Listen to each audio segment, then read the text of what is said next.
Hi friends, my name is Chris Taylor. I'm the Communications Director here at Capital City. And I want to thank you so much for downloading or streaming this message. We're glad that we can offer it to you as a resource. Two things before we get started though. We're glad that you can tune in and hear what God is putting on our hearts at Capital City, but we hope that it would only be complimentary to whatever you're doing in your own local church. If you already call Capital City your home, that's great. If you go to another local church and you watch these videos as supplemental to whatever you do there, then that's awesome too. But if you don't have a church that you consider home, would you please consider visiting us on a Sunday morning at 9:30 a.m. or 11 a.m. Or even sending me an email so that you and I can connect, because I really don't want you to go through life alone.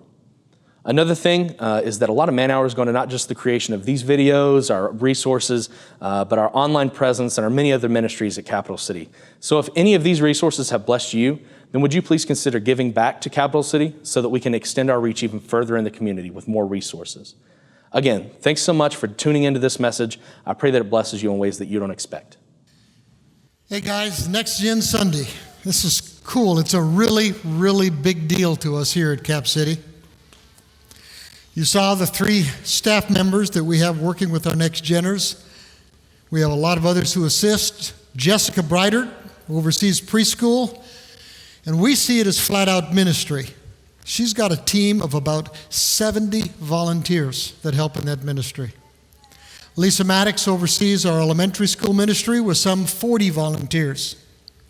Ben Jeffries works with middle high school kids. He's been able to find 14 volunteers willing to invest in middle schoolers and high schoolers. Isn't that amazing? Isn't that cool? You know what? These are our frontline ministers. And anybody here who works with our kids, would you stand up, please? Let's give them thanks, guys. Give them thanks. You see, guys, this is where the rubber hits the road. Kids matter. They didn't always historically, but we're Jesus followers. Now, I think that kids are pretty much the same wherever, whenever, but childhood is not. I mean, even if you compare my childhood with that of my grandchildren, we're only 50 years apart or so, 60 for a couple of them. How many of you old guys remember this thing that we used to call the library? Was that not cool? These big buildings with all those books, they had these things that you call card catalogs that you go up and look up whatever book you're trying to find, and they had library cards and library fines. How many of you guys paid library fines? I paid lots of them, right? Now every kid gets one of these Chromebooks. How cool. Wouldn't you have loved one of those things when you were little at school? And our kids have these things, smartphones. Amazing. You can email, you can text, not just phone. You can play games, watch videos, look stuff up. According to an ABC News report that I read last week, the average teenager spends about 7 hours a day on their phone. The average tweener spends about 5 hours a day on their phone. Our phones were a little less mobile. They were a little less versatile. And we had these things called party lines, which doesn't mean what it sounds like, right? You old guys, remember watching TV? 27-inch black and white, maybe encased in a box, sitting on the floor with a pair of rabbit ears on top that you had to adjust constantly to see if you get the picture in. 3 channels and a TV guide. My grandson, Stephen, bought a smart TV for his room. This is not Stephen, but it's smart TV. 4K, Netflix, Hulu, Amazon, Disney, Facebook, YouTube, games. Wouldn't that have been cool? Guys, if I'd have had that in my room, I probably would have never left my room, right?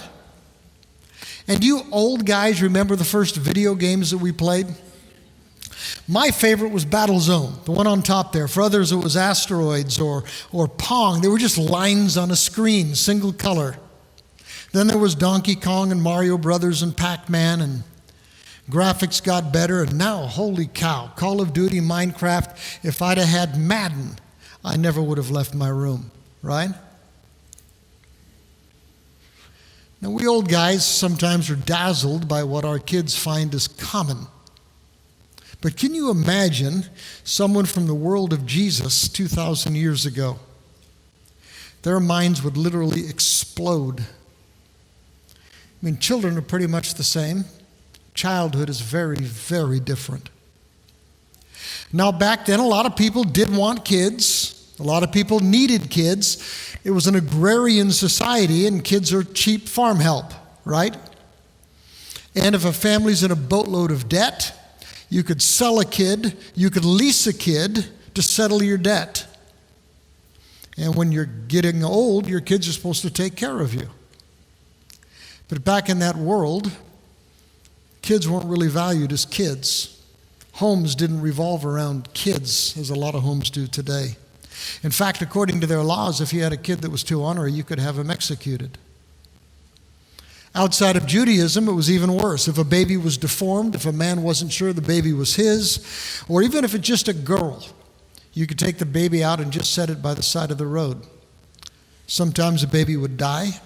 Sometimes some family that wanted a kid would pick it up and raise it. Sometimes the kid would be picked up by slavers. And in that world, those who were higher on the social ladder pretty much despised and used those who were lower on the social ladder, however they wanted. So there was a boatload of sexual exploitation that was taking place. It would curdle your blood.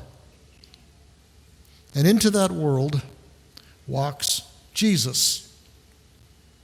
Some would argue that Jesus was the one who really invented childhood. Because not only did he notice kids, he gave them a dignity, a value, a significance that was literally paradigm changing. So I want to look at a string of scenes in the Jesus stories that still guide us Jesus followers when it comes to our kids. You ready? Here goes. Now Jesus' disciples were arguing about who's the greatest? Who's the greatest? Now I got to tell you, our arguments are a little different. Vern and I argue a lot about who's the humblest. Right? By the way, the answer is me. I'm the humblest, okay? These dorks were arguing over who was the greatest. Come here, Jax. This is Jackson. He's my grandson. Come here, I'm going to sit you up here. Matthew says that Jesus called a little child among them, and he says, guys, truly I tell you, which means don't miss this. Don't miss this, guys. Unless you change and become like children, you won't enter the kingdom of heaven. And therefore, whoever takes the lowly position of a child, that's the one who's greatest in the kingdom of heaven. And any one of you who welcomes a child in my name welcomes me, says Jesus. Now, guys, if you've been around here a while, you know that I try to play the ogre, the Grinch, and the troll. But I love our kids. I adore our kids. I love how they respond to me. I love how they respond to the church. I love how they respond to God. They are so cool. Now, twice I've had 4-year-olds think I'm God, okay? I'm serious. It's happened. It's pretty funny. They usually figure it out by the time they're 5, right? But one little guy, I guess he was watching me up on stage, and for some reason I stepped off stage, and the little guy turns over and he whispers to his mom, "Where did God go?" You got to admit that's a little funny, isn't it? Or this kid in VBS. They're acting out the story of Jesus and Zacchaeus. You know that story about the wee little guy who climbed up into the tree so he could see Jesus? Anyway, the teacher was having them act out the part, and he said to one little kid, "You play the Jesus part. You tell Zacchaeus to come down." And apparently the kid said something like that. "Well, what am I supposed to say?" And the teacher said, "Well, just what would your mama say to you?" So this little kid looks at Zacchaeus and he says, "Get the hell out of that tree." In our VBS, right over there, out of the mouth of babes. And parents are humiliated, right? Or the little guy who was standing right about there during the concert. Little tiny guy, they were all lined up around the concert. He was picking a really big one out of his nose. And he just starts studying it, wondering what to do with it, right? And he looks at the little girl in front of him, and she's got this amazing frilly dress. It looks so pretty. And every parent is in there just, no, you know. And then all of a sudden, he makes up his mind, and he bends down, and he wipes it on the floor. And you hear this collective sigh of relief spread across the room in the middle of the concert. I love kids.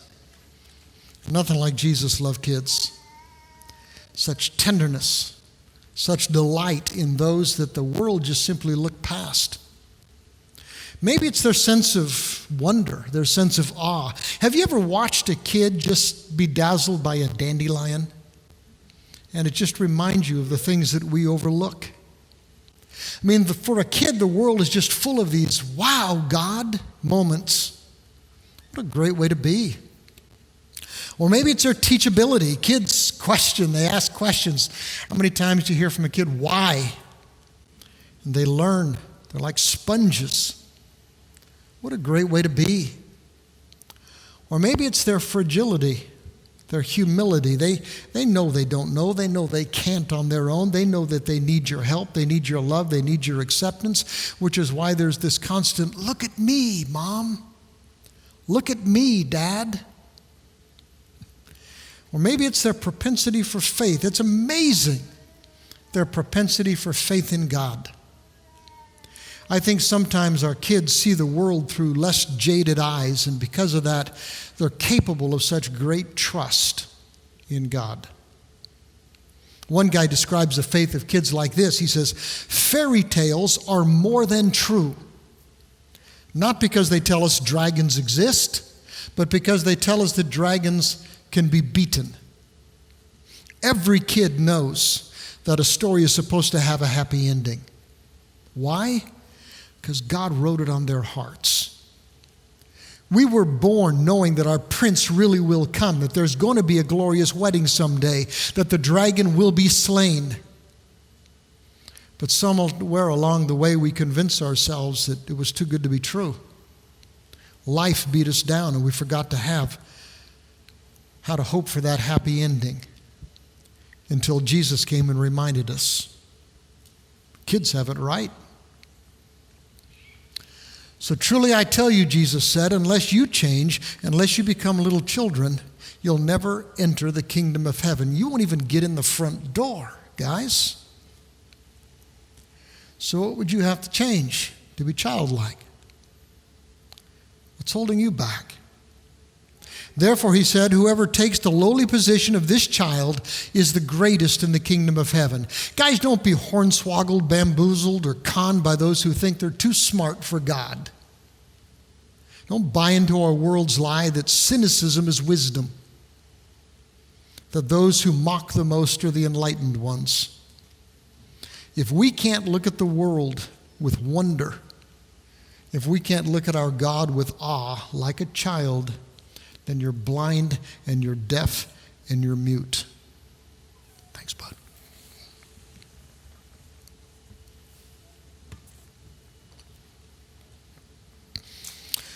Gospel of Matthew just keeps going. Jesus says one of the wildest things that you've ever heard him say. He says, if anyone causes one of these little ones who believe in me to stumble, it would be better for that one to have a large millstone tied around their neck and to be tossed into the sea. Wow. I mean, just picture a sweet and gentle Jesus saying that with a big smile on his face. If anyone causes one of these little guys to stumble, it'd be better for them to have a millstone tied around his neck and drowned in the depths of the sea. Doesn't quite work, does it?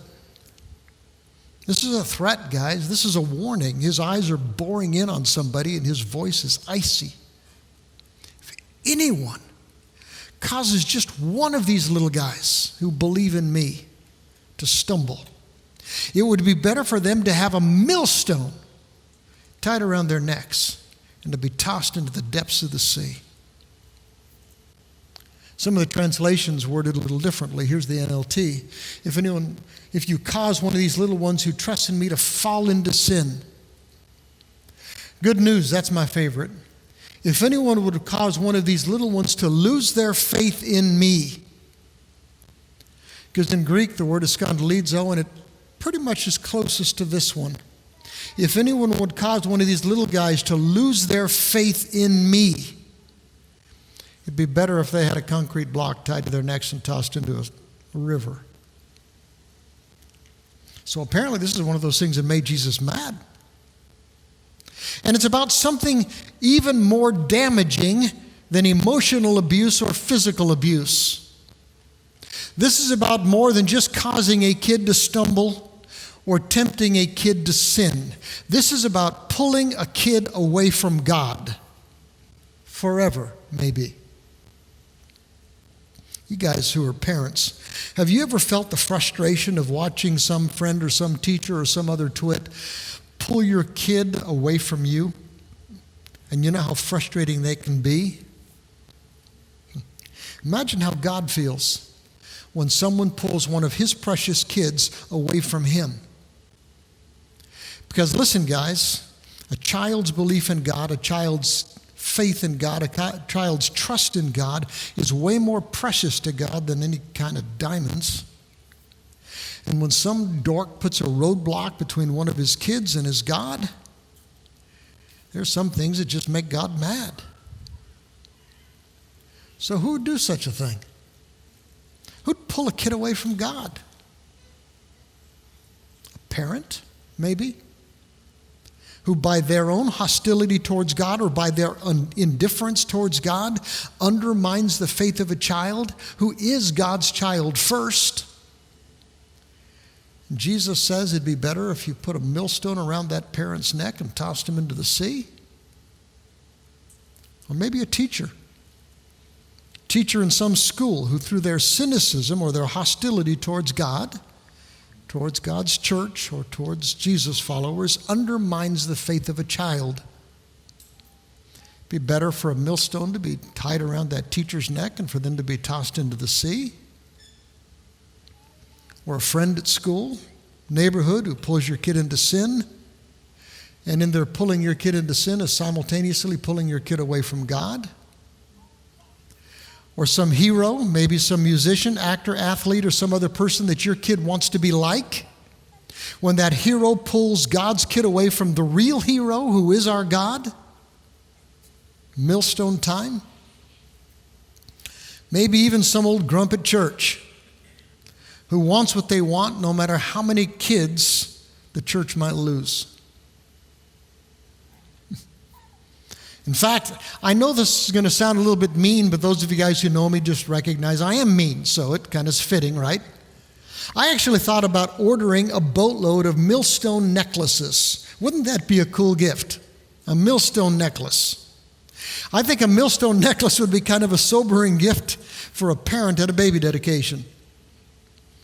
Kind of a warning and a reminder that your first job is to do anything you can to connect your kid to his God forever. Don't you dare do anything as a parent or a grandparent that pulls your kid away from his God. Or maybe you send one to his teacher on the first day of school. You have the awesome responsibility to teach and influence this child of God. Don't you dare do anything that would undermine their trust in the one who holds their eternity in his hands. Or maybe we'd pass out a few millstone necklaces to some honorary neighbors or some grumpy church people as a reminder. I know that wouldn't work. Kind of wish it would. Jesus isn't done. Jesus says this. He says, see that you don't despise one of these little guys. I know. I think he's still talking about the kids. Don't you dare look down on one of these little guys. Don't blow them off. For I tell you, this is it. I tell you, their angels in heaven always see the face of my Father in heaven. They're angels. Some people actually think that means that every kid has a guardian angel. I don't think it has to mean that. It might. But I do think at least that it means that perhaps even the angels have a soft spot for kids. And if you think about it, guys, angels are not these sweet, chubby, little naked babies with wings. And angels are not some beautiful woman in a flowing dress with wings. They're incredibly powerful warriors. And what Jesus is saying, don't tick the angels off, guys. Don't tick them off. One more scene. Apparently there were some parents who wanted Jesus to bless their kids. How cool is that? And the disciples, guys like Peter and James and John and Andrew and Philip and Matthew, the guy who was writing this story for us, these guys started scolding the parents for bothering Jesus with their kids. Makes sense in their world. Kids didn't matter. See, it's going to take a while. Eventually they're going to get it, but not quite yet. And anyway, Jesus gets mad. Don't stop these kids. What are you guys doing? The kingdom of God belongs to kids just as much as it belongs to you. Now, we've heard these words before, but usually we imagine them as very gentle and sweet because it's Jesus talking, right? Let the little children come to me because Jesus is sweet. For the kingdom of heaven belongs to such as these. Gentle words with a gentle smile on his face. And everyone says, ah. Jesus is ticked. Don't you dare get between these kids and me. Get out of the way. You want me to go get a millstone? You want me to sick an angel on you? I'm their God too. Your job is to connect them to me, not drive them away from me, you twits. Twits is there in the Greek, I'm pretty sure, right? Guys, we don't do daycare here at Cap City. We do next-gen ministry from birth through graduation. We try to connect our 2-year-olds, 3-year-olds, 4-year-olds to their God as best we can. And when they get old enough to choose for themselves, we challenge them to choose Jesus. What ministry is bigger than that one? Did you know that the vast, vast majority of us Jesus followers choose to follow Jesus well before the age of 18? One study claims that 84% of us make our decision for Jesus between the age of 4 and 14. 84% of us. Another 10% will choose Jesus between the ages of 15 and 30, and after that it's just a smattering, a handful, because by that time we're usually pretty hardened in who we choose to be. In other words, guys, if we're not getting it done with our kids, we're not getting it done. And in other words, guys, we parents and we grandparents and all the rest of us Jesus followers who are around our kids have a job to do, maybe the most important job that we have to do. By the way, guys, we need more volunteers in our Next Gen ministries. If you've got any kind of an inkling, if you've got a nudge from God to work with our preschool or elementary or our junior and senior high school kids, you need to talk to one of our team. You need to talk to me, one of the team. We'll get you hooked in. Some of you guys need to step up. So, how are we going to get it done? How are we going to avoid millstones and angry angels? Or more positively, how do we just do it done right because we love our God and love our kids? First, got to remember this, guys. Our children are God's kids first. They're not our kids first, they're His kids first. Just like your wife is God's daughter before she's your wife, just because your husband is God's son before he's your husband, your kids are God's kids first, entrusted to you to care for a while. What a privilege, what a responsibility. As parents and grandparents, we get to babysit God's kids for a time. Second, guys, remember this. Your model is way more important than your words. Who you are, how you follow Jesus or not, what things you value most, those are the things that are going to be way more impactful than your words.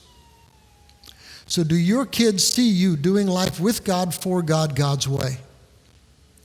Do they see you putting God above your job, above your leisure, above your sports, above whatever? Making church and your personal life with God more important than the 1,000 other things that try to push God aside? Do your kids see someone who trusts God when someone you love gets sick or dies? When you lose a job or your business goes under? Are you showing them what a life lived with God, for God, God's way looks like? The third one, it's not just your model, it is your words too. Do you actually try to teach your kids about God? Do you talk to your kids about God? Do you try to teach your kids how to talk to God, how to spend some time in His Word? Or are you leaving all that stuff to the church? Fourth, do they see you honoring the church, and do they see you honoring other Jesus followers? Sometimes it's not what you say to them. Sometimes it's what they overhear you saying to others. Do they hear you criticizing the church, the worship service? Do they hear you criticizing the preacher? I just threw that one as humor because I could never imagine that happening here That's humor, by the way. Do you guys know that a constant barrage of negativism will undermine a child's faith in God and God's people? So if they hear us dogging each other and cutting at each other, that can pull them away from the God that we're trying to get them to trust. There's more. Just think about it. But guys, one of the greatest honors that God gives any one of us is permission to call him Dad, to call him our Father. And did you know that how we perceive him as our Father, our Dad, is going to be shaped by our connection with our human dad and mom, parents? So let's do it right.